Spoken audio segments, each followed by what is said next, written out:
Assalamualaikum warahmatullahi wabarakatuh. Alhamdulillah berjumpa kembali.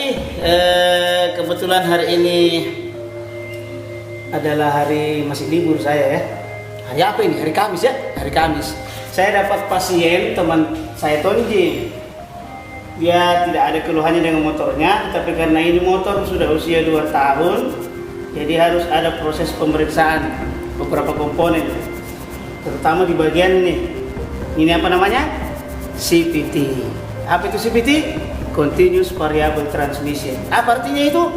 Ya, ada proses transmisi yang berjalan secara terus menerus. Jadi asalkan bunyi masuk di giginya. Gimana? Sorry ya, saya minum dulu. Jadi nanti saya akan perlihatkan tutorialnya bagaimana proses membongkar, kemudian memeriksa komponen depan maupun komponen belakang, jadi puli depan dan puli belakang. Kemudian kalau memang perlu diganti ya kita ganti, karena dari usia masa pakai itu sudah 2 tahun, lumayan lah. Oke. Ya, saya simpan dulu kanan saringan udara dulu. Jadi sebelum kita membuka CVT, alangkah baiknya saringan udara kita buka dulu supaya tidak menyusahkan kita untuk membuka baut-baut yang ada di CVT. Kemudian jangan lupa siapkan talang ya, supaya tidak terlalu berantakan kalau bekerja. Biasa anak-anak sekarang kalau kerja motor itu dimana-mana dia punya alat. Ada komponen yang masa pakainya itu sudah pasti rusak juga, walaupun tidak dirasakan kerusakannya. Usia masa pakai ya. Jadi komponen yang rusak itu bisa karena faktor cara pakai, bisa karena komponen itu asli atau tidak. Wah, saringan udara juga ini. Ini sudah layak untuk diganti ya. Nih, ini sudah penuh dengan debu, layak untuk diganti. Kalau belum bisa ganti karena uang belum ada, dibersihkan saja dulu. Dengan cara pertama adalah dikeplak dulu ke lantai, kotorannya keluar, ya. Percaya tuh, lihat ya.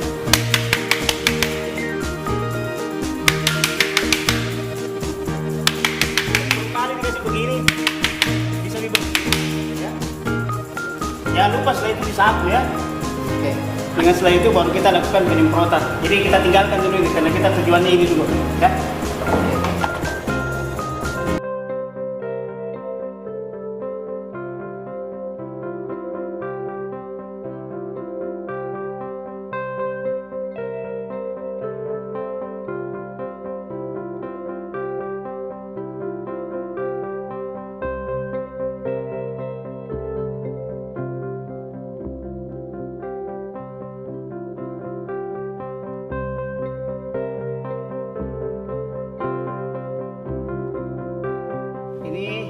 Masih layak pakai, tapi kalau kita melihat dari sini masih layak pakai. Tapi kalau dari sini sudah mulai terkikis, sudah mulai kelihatan dia punya benang-benang ini.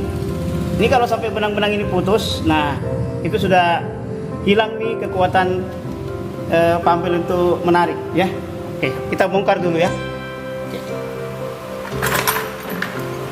Kita bongkar di tempat dulu. Gunakan alat ini.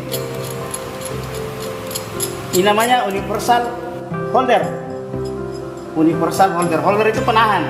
Universal berarti sembarang. Pakai tahan apa juga bisa. Ya, pakai tahan magnet bisa. Pakai tahan CVT juga bisa. Jadi saya menggunakan ini aja. Pak, dia bisa pakai.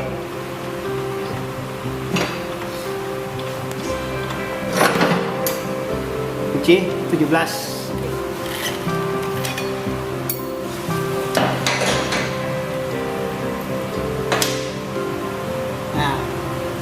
Ini juga perlu dipelajari. Pemasangan ini tidak boleh kebalik begini. Ini ada tanda O. Bahasa Inggris ini O, berarti harus posisi di luar. Jadi gigi, jatuh ya. Gigi, kemudian tanda O, baru nanti bautnya. Ya. Jadi tidak boleh sembarang. Ya. Ini namanya puli depan, atau bagian pemutar depan, atau yang memutar. Kalau di belakang yang diputar ya. Drive pulley, driven pulley ya, pemutar dan yang diputar dalam bahasa Inggris. Oke, jangan lupa komponennya seperti ini, begini ya, disimpan baik-baik. Pumpernya kita keluarkan. Komponen yang di sini kita lihat dulu. Pertama dulu pusingnya, ternyata dia masih normal, tidak ada kocak, tidak ada yang tergerus, ya, masih oke, tidak ada masalah. Kita balik. Nah, di sini kita bisa lihat. Nah, ini tidak ada masalah, cuma kotor. Nah, di sini yang bermasalah di sini, rollernya sudah mengalami penggerusan. Jadi dia tidak menggelinding lagi, tapi bergesek. Dia sudah ada sudut-sudut begini. Ini menandakan bahwa roller ini sudah aus. Ya, walaupun tidak menimbulkan suara, tapi dia mengurangi kecepatan. Karena seharusnya dia menggelinding. Nah, kalau menggelinding dia lebih cepat. Ini dia bergesek, bukan lagi menggelinding, ya. Nah, ini sudah mengalami keausan. Ini sudah sekitar 25% ya. Oke. Hampir semua rollernya seperti itu. Ya. Ini sudah harus diganti. Ya, wajib diganti. Jadi rollernya sudah peang-peang ya. Kalau bahasa Jawa ini negara peang-peang. Ya. Kayaknya apa cipe? Belum cipe ini, ya. Kemudian kita lihat komponen rumah roller. Nah, kalau untuk melihat rumah roller itu ada 3 macam yang kita lihat. Pertama adalah, ingat, pertama adalah bushing dengan lubangnya. Ini harus tetap seret. Jadi nggak ada kocak ya, nggak ada oblak ya. Oke, normal, masih bagus. Kemudian sudutnya, ini sudut tidak ada yang cekung ya. Biasanya kalau udah kalah dia cekung masuk, cekung karena dimakan sama pambel. Ini masih normal, sudutnya yang masih normal. Berikutnya adalah tempat di mana roller itu menggelinding. Nih, ini kondisinya juga masih 90%, ini kotor hanya karena debu aja. Jadi kalau dilap ini udah hilang. Ini nggak ada yang cacat, masih normal ya. Alhamdulillah.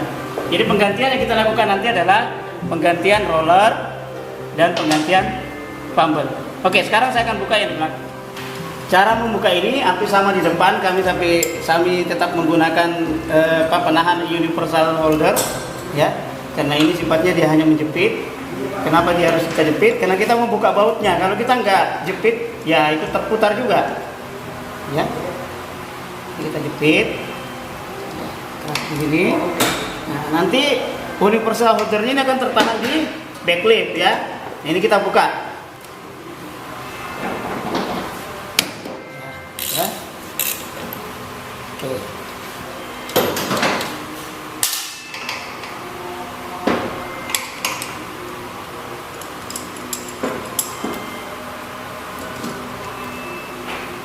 Oke, ini proses bukanya. Jadi bautnya sudah ya, tidak pakai ring ya. Nah, dia tidak pakai ring. Melihat kondisinya, kita melihat bagian lingkaran tempat melengket tromolnya, tempat melengketnya kampas ganda ketika putaran ini berlangsung.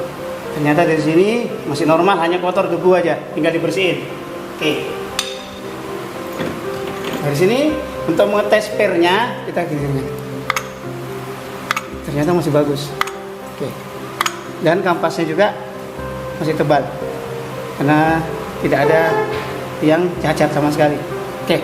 Tidak ada penggantian di bagian belakang, hanya pembersihan saja. Oke.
Oke, karena kebetulan orangnya ini hanya tinggal di kota, saya bilang sama orangnya ganti dengan yang gramnya lebih ringan, ya.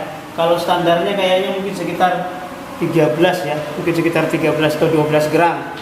Saya sarankan untuk membeli yang 10 gram. Kebetulan yang dia beli ini adalah produk dari Kawahara, ya.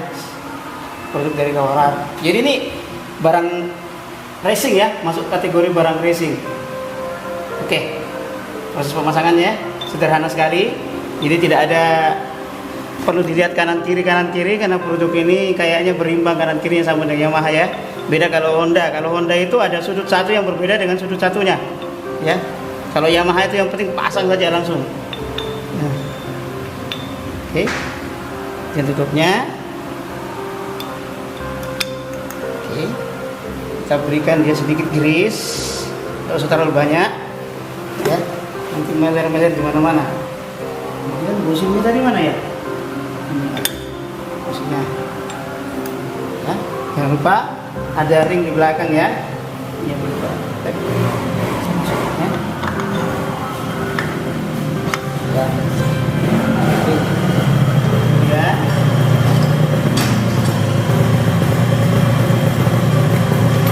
Lagi satu, ya. Jangan lupa ada ring lagi satu, ya. Lalu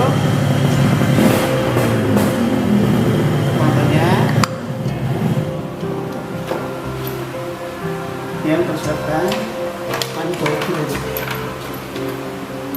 Ya, ini adalah penyambung starter untuk starter kaki, ya.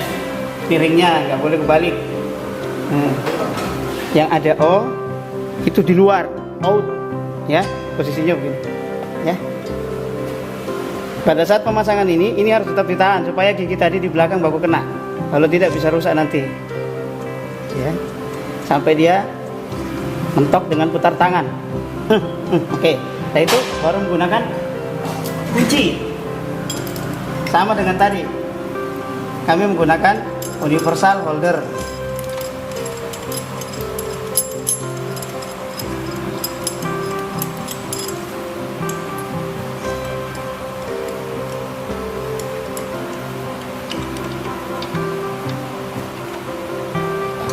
Karena supaya tekanan tidak terlalu berlebih, ini saya menggunakan kunci T saja, ya.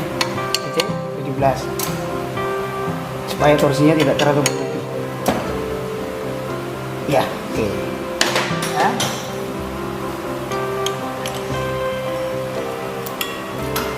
Berikutnya adalah proses pemasangan pambel. Mana yang baru? Nah, ganti ya. Jadi pambelnya kondisinya 90% ya, masih bisa dipakai, tapi orangnya maunya ganti ya, kita ganti aja, ya. Lebih bagus lagi malah, roller baru, pembelnya baru, mantap. Yamaha ya, kode nya dalam memasang pambel atau V-bel, dibilang V karena betul V ya, V-bel. Ini nggak boleh kebalik, karena dari pabrik itu udah ada petunjuk. Nah, kalau kita masang gini ini salah. Kita ketahui bahwa putaran arah mesin adalah begini. Nah, berarti kita harus mengikuti putaran arah mesin. Ya, ya. Udah ada petunjuk dari alat itu sendiri bahwa ini adalah arah putaran. Jangan dibalik begini, salah. Efeknya nanti jelek, ya. Oke. Jadi begini masangnya ya. Selanjutnya adalah set kampas ganda atau sentrifugal. Caranya gimana? Ini jadi harus kita paksakan untuk begini supaya pambelnya bisa masuk ke sini dan bisa masuk asnya. Oke, contoh begini. Kalau saya kasih begini langsung, saya kasih masuk nggak nyampe, ya nggak nyampe, pasti nggak bisa. Nah, sekarang gimana caranya? Ini dipaksakan untuk bisa masuk. Nah, coba masuk bisa. Ini bisa masuk. Nah, oke. Nah, itu adalah mangkoknya. Baru bautnya.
motor ini harus di test ride dulu ya, apakah ada perubahan atau tidak.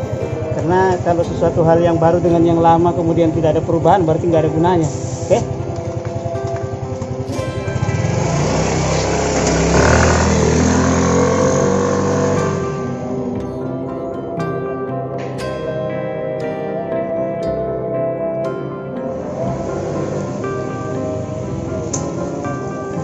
Ya.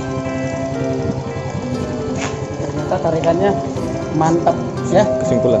Ya, kesimpulannya begini. Jadi kalau kita punya kendaraan bermotor, jangan selalu berpikir nanti ada rusaknya baru diganti komponennya. Jadi ada komponen yang akan rusak dengan waktu saja. Jadi kalau sudah waktunya untuk rusak, dia akan rusak sendirinya. Jadi sebelum waktunya itu mengalami kerusakan, sebaiknya kita ganti dulu ya. Artinya kita bawa ke bengkel, di check up. Ini namanya check up tadi. Ketika ada komponen yang rusak, itu yang kita ganti. Tujuannya apa? Supaya kalau ada yang rusak tidak merembet ke komponen yang lain. Oke? Jadi sampai situ sekian dulu. Ini sudah mantap. Saya akan serahkan kepada orangnya. Assalamualaikum. Jangan lupa subscribe ya.